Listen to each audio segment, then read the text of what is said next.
आपण पाहत आहात महाराष्ट्र टुडे न्यूज।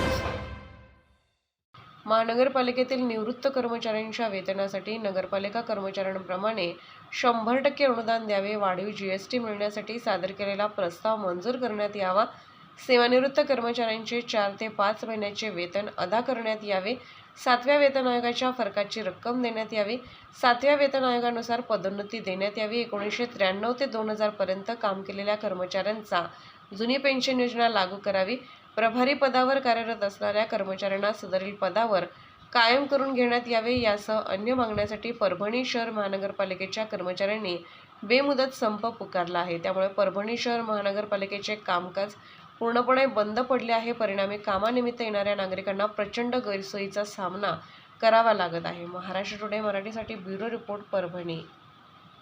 पूर्ण अधिकारी कर्मचारी आम्ही संपावर बसलो आहे। तर आमच्या मागण्या आहेत की शासनातर्फे जे आम्हाला अनुदान आहे ते 100% भेटावा आणि आमची जे 7व्या वेतनची थकीत रक्कम आहे ती भेटावा। त्याकरता आम्ही सगळं आज इथं उपोषणाला बसलो आहे।